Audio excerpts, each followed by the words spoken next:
Hi everybody, this is Josh, and today we are going to talk about pelvic trauma. So, something you need to know about pelvic fractures. They are a potential life-threatening fracture, and it's one of the few bones that we talk about that can actually cause the death of a patient. And we as providers can make a big difference in patient outcomes if we are able to identify or recognize the potential for a fracture and manage these patients appropriately. And so this is what we are going to talk about in today's class. So interesting stats here. 9% of all trauma patients who come into the emergency department have a pelvic fracture. That is significant because 16% of patients who come to the ER with pelvic fractures die from these injuries. Now, this isn't just because of the pelvic fracture. In fact, hemorrhaging from a pelvic fracture contributes to actually less than 1% of all deaths where that is the reason that they died. But the patients who do come in with pelvic fractures typically have sustained significant energy to their body, and so along with the pelvic fractures come all sorts of other injuries. But the fracture of the pelvis does contribute to the mortality.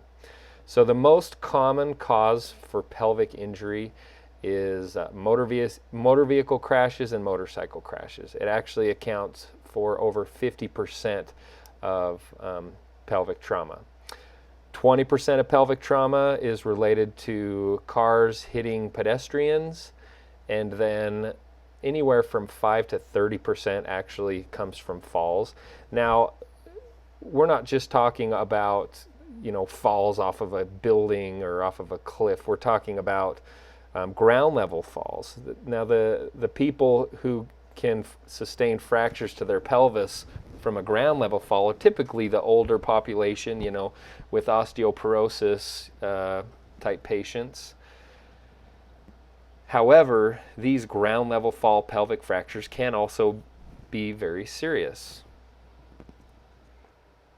And that's something that I want to make sure that we all understand is it doesn't matter, well, I don't want to say it doesn't matter, but all pelvic injuries can be serious enough to cause life-threatening hemorrhaging. Let's take a little stroll down memory lane and review the pelvic anatomy.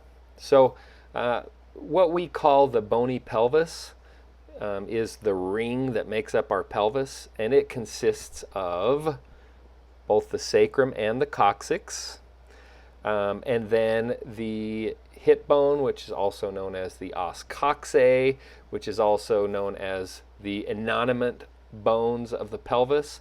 These are three separate bones that are fused together. You have your ilium, which is the large wing area, and then you have your pubic bone, and then below that is your ischium. Now, on the outside of the pelvis is where the acetabulum is. That is the hip joint, and that is actually composed of all three of those ilium, ischium, and pubic bones. Let's not forget that one of the things that holds the pelvis together are the ligaments. Actually, the SI joint in the body, the sacroiliac joint, is it actually is the strongest joint in the body. And this is mainly due to the ligaments that are attaching it to the pelvis. So the super important, they're all important, I guess. I don't want to diminish any of these, but your sacroiliac ligament, your sacrotuberous ligament, and your sacrospinous ligament are the three big ligaments that anchor the sacrum to the os coxae, or the hip bone. And then you also have the pubic bones. Those come together and are secured with the symphyseal ligament. That ligament is not nearly as strong as those sacral ligaments, but it also does help give stability to the bony pelvis. And then we also will have some ligaments from our lumbar spine that also connect to the pelvis. You have your iliolumbar, which connects to the ilium, and your lumbosacral. Remember, fractures to the pelvis, they lead to that pelvic ring instability. However, damage to the ligaments also leads to pelvic instability. And when we're talking especially significant, when significant energy has been forced into the bony pelvis, you're not only going to have bone fractures, but you're also going to have ligament injuries, and that is going to contribute to the significance of the injury of the bony pelvis. Here we have 4 different types of pelvic fractures that you may see.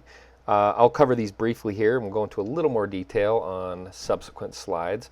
But fractures of the sacrum, remember, nerve roots exit from the spinal column through the sacrum.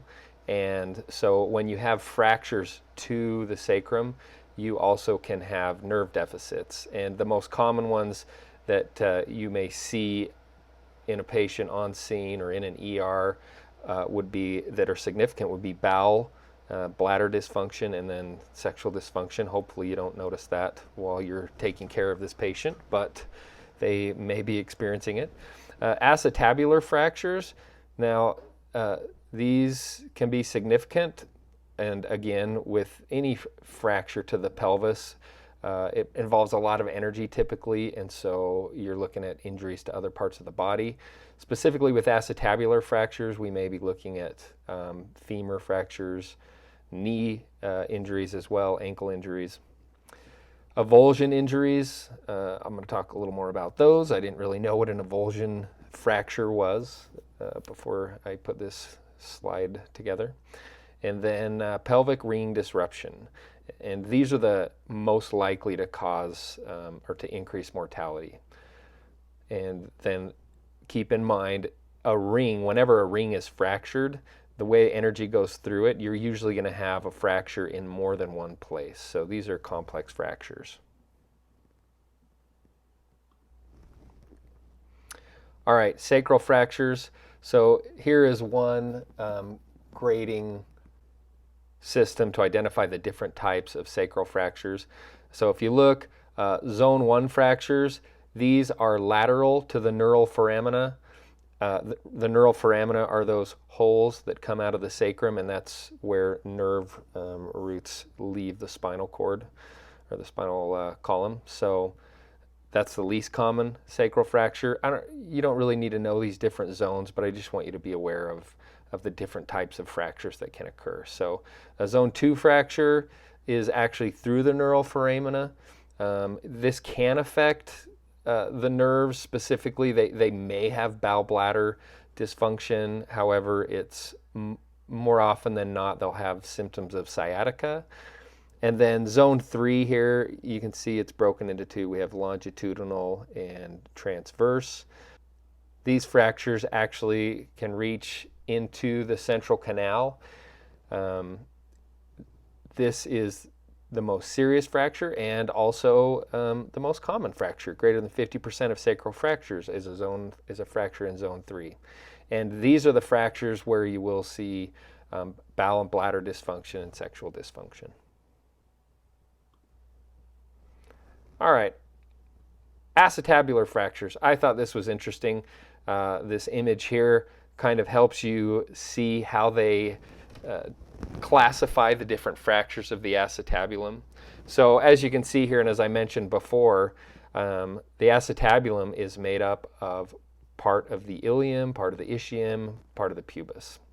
And then when you actually look inside the acetabulum, you have, and here you have green is the anterior wall, and red is the posterior wall. So they diagnose these fractures as a posterior wall fracture, a posterior column fracture, which would be in the purple, an anterior wall fracture, which would be in the green, an anterior column fracture, which would be the yellow, and then complex fractures are a mixture of any of these fractures. So not that we're going to be diagnosing any acetabular fractures out there, but now you can kind of see how they classify the different fractures of the acetabulum. And then again, remember with acetabular fractures, like what is attached to the acetabulum? Well, it's your femur bone, it's your lower leg, it's your ankle, it's your foot, right? So as people are specifically in car accidents or falls, the reason the acetabulum fractured was first a lot of times because the energy went to the foot, to the to the lower leg, to the knee, to the femur, and then to the acetabulum. So you're going to have frequently lower leg injuries with acetabular fractures. So be aware of that. Avulsion fractures. Okay. These can occur in high energy trauma, but they actually most often occur in young athletes. Ages 14 to 17 is the common range.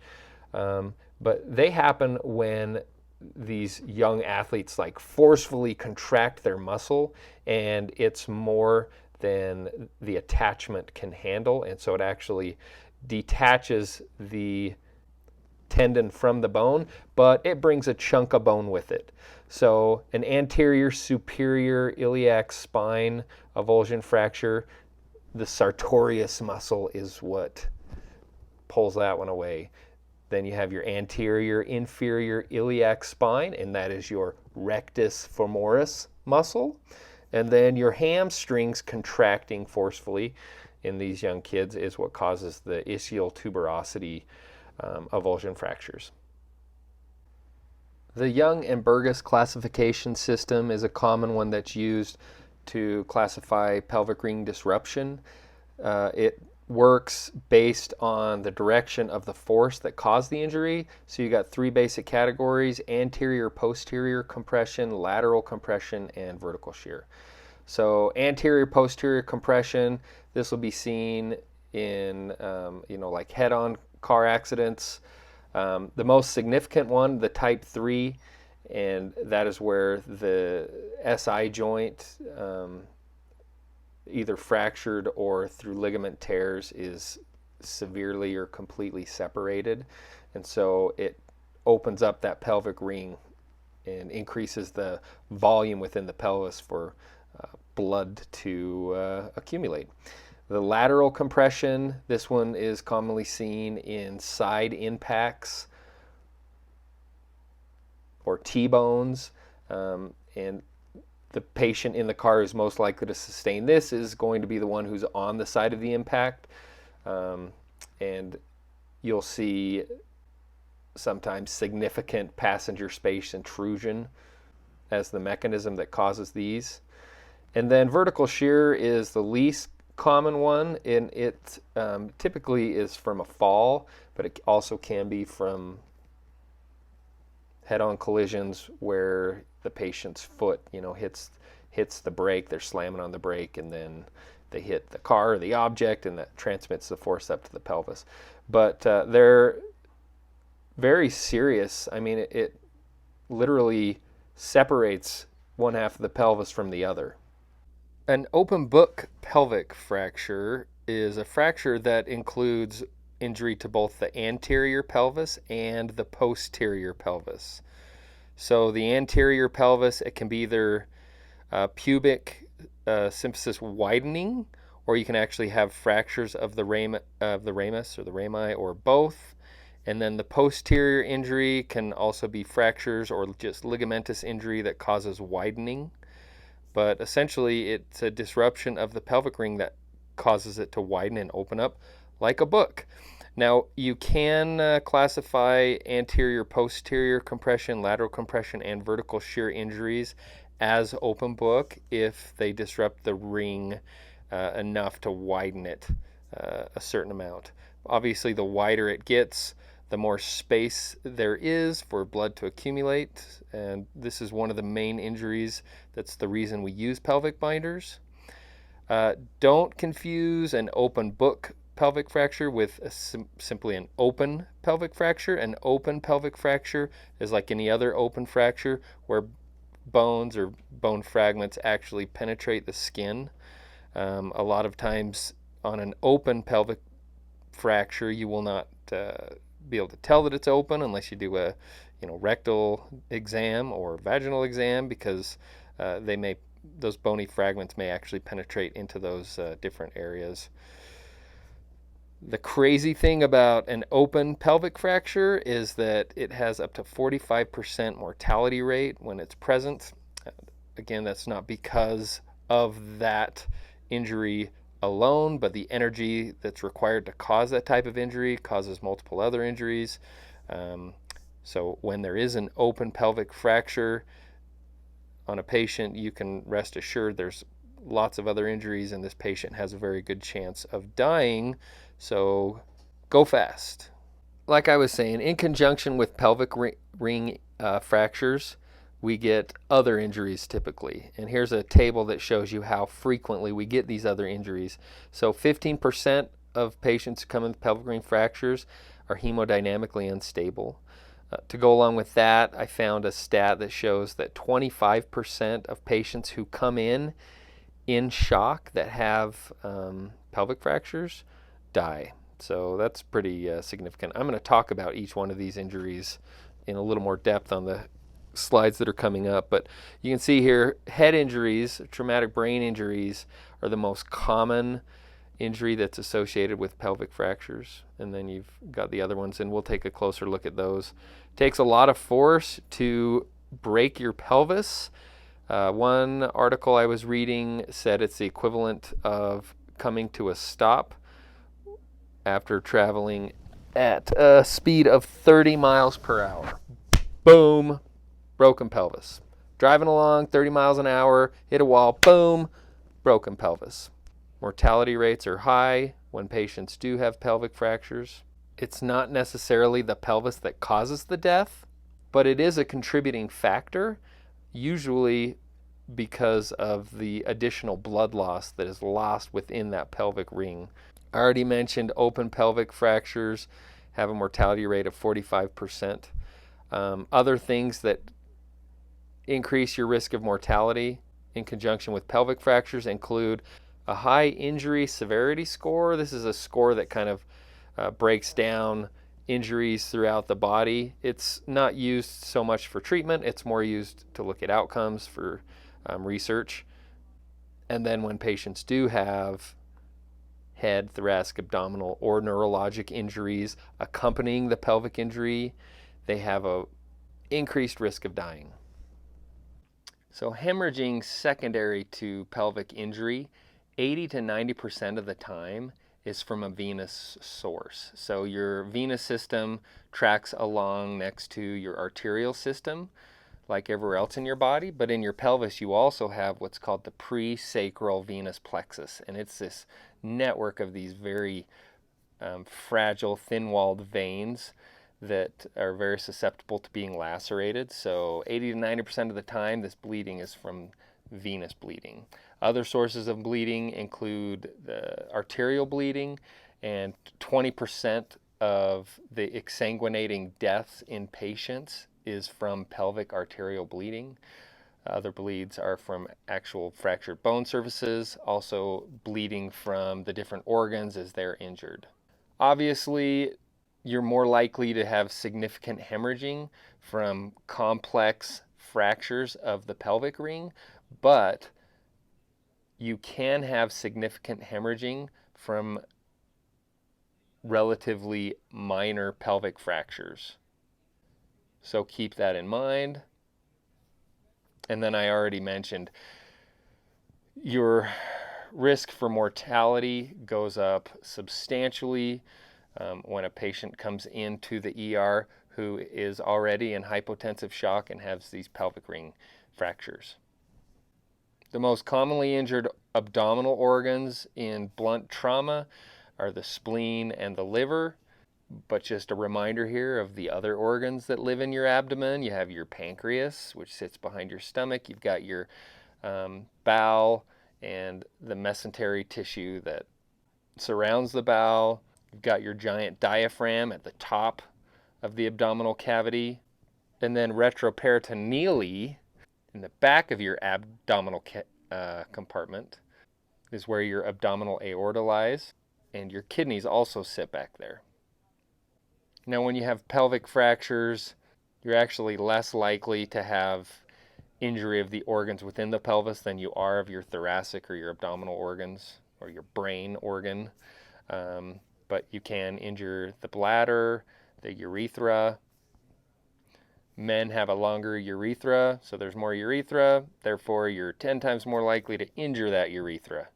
Other organs we're concerned about are injury to the uterus, and then, of course, the rectum. What? Rectum? It damn near killed him. 1.4% of patients who come in with a pelvic fracture also have aortic dissection, which, as you know, is very serious. There are also a bunch of other thoracic injuries that can be life-threatening that are seen with pelvic fractures, pulmonary contusions, cardiac contusions, tension pneumothorax, flailed chest segments, cardiac tamponade. I just wanted to review and make sure that you know all these organs and these different injuries exist. You're welcome. And then again, don't forget, I don't have a slide for it, but your brain, 66% of these pelvic ring trauma patients come in have some form of a traumatic brain injury, and the brain doesn't like to be injured, so you're going to have that to deal with as well. Let's talk about your assessment of the pelvis. So doing our standard pelvic compression, is that a good idea? Well, it can be. It also can be a very bad idea. So they found in a study that in an awake, alert, conscious patient, with a Glasgow of 14 or 15, if you're palpating their pelvis and it elicits pain, that is a great way to find a pelvic fracture. It has a 98% sensitivity and a very high specificity. So in these patients, yes, it is okay to palpate the pelvis. How do you do it? Gently, please. You press anteriorly on the iliac wings and then medially, and then you can also, put the palm of your hand and press over the symphysis pubis. And then as you roll them, you're pressing over the sacrum in the back, which is also part of the pelvic ring. And in these patients, if you're finding that, yes, there is pain there, assume the worst and put a pelvic binder on. Now, who do we not assess by palpating the pelvis? Well, any multi-systems trauma patient who's hemodynamically unstable, don't waste your time. One study found that by palpating the pelvis in these severely injured patients with decreased Glasgow coma scores, EMS finds them in patients who actually have them about 44% of the time. That means 54% of the time you're going to feel it and you're going to be like, oh, no pelvic fracture. Guess what? There is one. And even a very serious one, even an unstable pelvic fracture. So don't waste your time in these patients. Also, patients who have obvious pelvic injuries, don't push. You just are going to do more damage. If one leg's shorter than the other, if one of the iliac wings is higher than the other, they've got major rotation, there's other obvious signs of injury, don't palpate the pelvis. Just put a binder on it. Other common findings in patients who do have pelvic fractures, you're looking at bruising around the flanks, the lower abdomen, the perineum, swelling in the scrotum or the labia. I'm sorry for this picture, but man, that's a swollen scrot right there. This is a middle-aged male who's in a motorcycle crash. If they have bleeding coming out of their meatus or out of their vagina or their rectum, those are indicators of potential open fractures. And remember, an open pelvic fracture, high mortality rate. Also, if a patient has numbness or weakness in their lower extremities, or they're experiencing bowel or bladder incontinence, that can be an indicator of like a sacral fracture with a neurological injury. And then again, any patient who's awake and can tell you they hurt down there, believe them. And then as far as mechanisms go, the most common cause of significant pelvic injury is MVCs. That includes motorcycle crashes, auto pedestrians. So look at the mechanism. Side impacts are especially bad when they're on the patient, on the side of that, when the patient is sitting on the side of that impact. So keep all that in mind. All right, now we are talking about pelvic binders themselves. So first point I want to get across here is a pelvic binder is not a packaging tool. A pelvic binder is an intervention. It's a treatment. It actually can fix problems. It can save lives, okay? So what does it do? It reduces pelvic volume. So they've actually done studies and they've shown that prior to pelvic binder application, they've measured the pressure in the intrapelvic pressure, and then they've put them on and they've measured intrapelvic pressure, and it increases intrapelvic pressure. So increased pressure, specifically when you have a venous bleed, can have a tamponading effect. They also stabilize fracture fragments, so they keep this unstable fracture, or at least limit it from moving around and causing more injury or potentially lacerating a blood vessel when one hasn't been lacerated yet. They increase patient comfort. Pelvic fractures are super painful. This can help. Don't forget to manage their pain as well with medications if it's appropriate. Do them a favor. Now, studies have not shown one particular method to be superior to another. Whether you're using a sheet or a commercial pelvic binder, at this point in time, a binder is a binder. Now, we use the SAM splint binders, and we'll talk a little bit more about those coming up. One reason we went to it is cost, but another reason that we went to those is it actually sets the amount of pressure that you are wrapping around that pelvis. And that's important. While pelvic binders are great, they've showed that when people come in with pelvic binders, they have reduced needs for transfusion, reduced pain, and all the great things that come along with the pelvic binder. If applied incorrectly, they can make a problem worse. And one way to apply them incorrectly is too tight. We'll talk more about that in just a minute. So let's review here.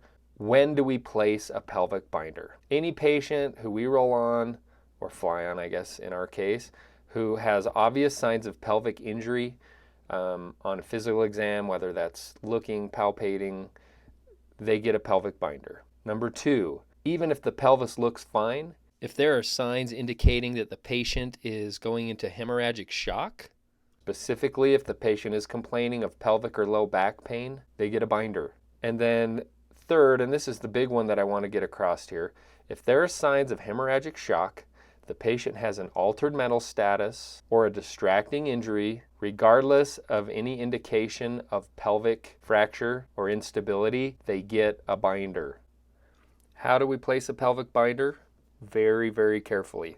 So preferably you want to place it before you move the patient if that's possible. A lot of times that's not possible. A lot of times we will have arrived on scene and the patient's already on a backboard. But we determine they need a pelvic binder. We need to put a pelvic binder on. So the landmark is actually the greater trochanters, which seems to a lot of people, and me included initially, it just felt like, well, that's too low. It's not, and if you put it too high, or if you do put it lower than that, and tighten it too much, the pressure that you can put on can disrupt those already injured ligaments or fractures, and cause increased bleeding and larger space for the blood to accumulate. So when you do put it on over the greater trochanters, whether you're using a sheet or a regular pelvic binder, and you tie it, you don't, or cinch it, you don't want it to be too tight. Now, as I said, the SAM splint, the great thing about that is you can't do it too tight because it has a release, and I'll show you a video on how to put it on here in a minute. In order to quality check your placement of the pelvic binder, make sure it's over the greater trochanters, but then you want to look at the pelvis and the femurs and the knees, and you want to have those in anatomical alignment. When you are placing a pelvic binder, you want to avoid log rolling the patient. Backboards are not the best idea for these patients. It would be a better option to use a scoop stretcher if you can. Now, even using a scoop stretcher, a lot of times you're going to have to roll the patient a little. They recommend limit the log rolling to 15 degrees. As you increase rotational pressures and the weight of the patient, as you log roll them, you can dislodge clots, cause additional bleeding, that sort of thing. So be very careful when you're placing these. Now we'll watch this video by Sam Medical. Does a pretty good job of showing you how to use it. However, I do recommend next time you're at the base, go out and try it. Practice it, get comfortable with it. Nothing worse than getting on scene and using a product for the first time. You look like an idiot.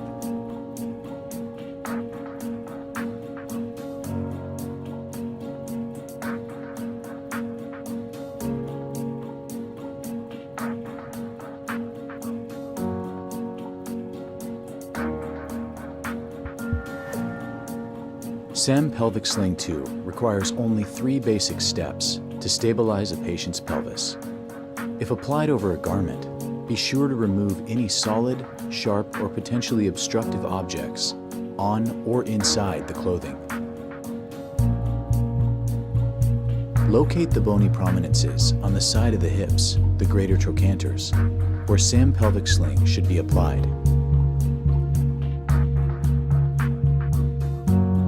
Place SAM Pelvic Sling beneath the patient by gently lifting them, and slide SAM Pelvic Sling under the patient's pelvis.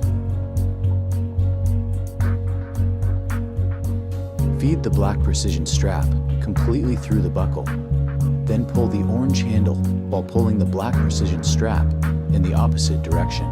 Pull until you hear and feel the click of the auto stop buckle.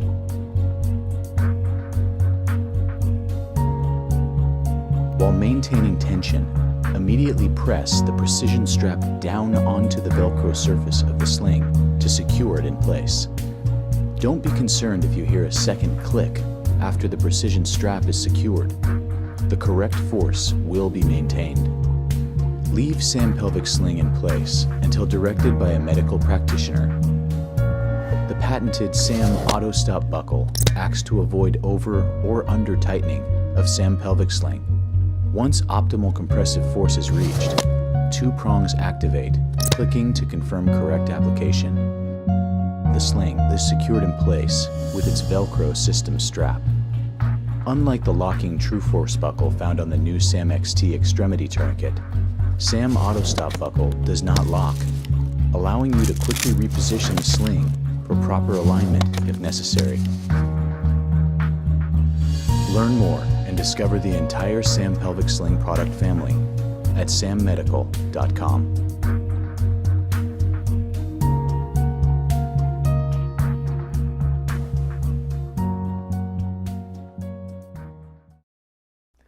SAM Medical carries this device in 3 different sizes: small, standard, and large.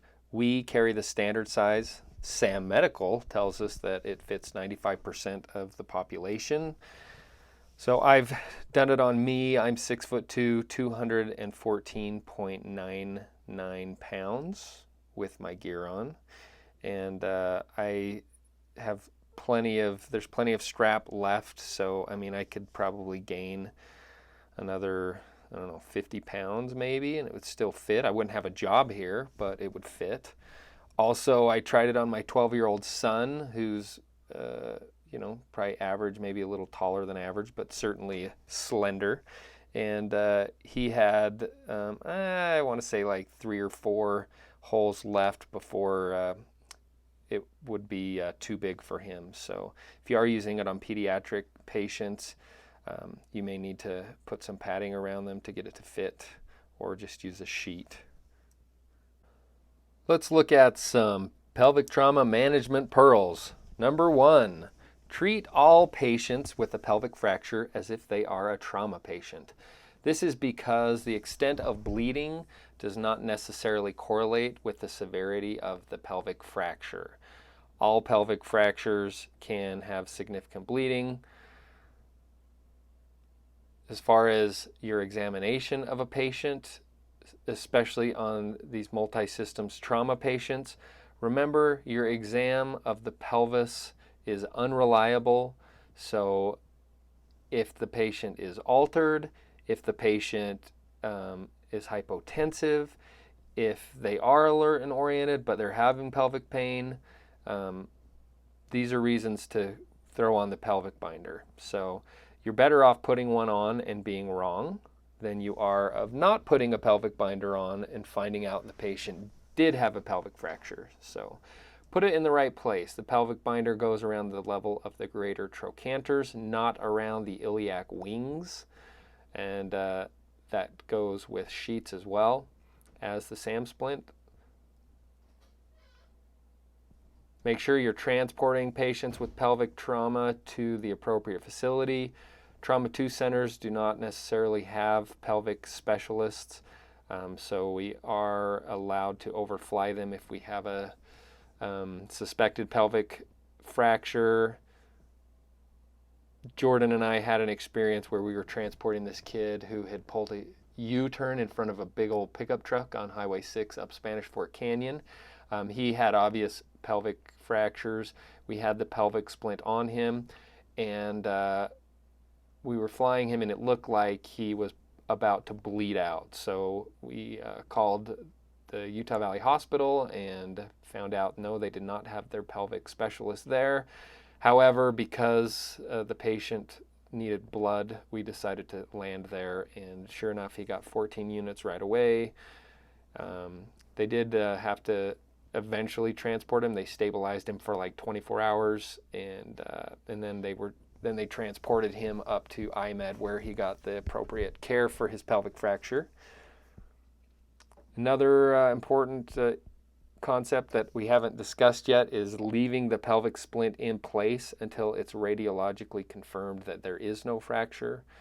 If you show up in the trauma bay and the doctors are like, "What is this thing? Let's get this thing off so we can do a proper exam," gently remind them that it's best practice to leave it in place until they've had the CTs or X-rays to confirm that they do not have pelvic fractures. And the standard is actually, if they do have pelvic fractures, they leave it on until they are in the OR and ready to operate. So there's your pearls. Thanks for listening, everybody. I hope that you enjoyed this. Enjoy your CME hours. Spend them wisely. And as always, go Utes!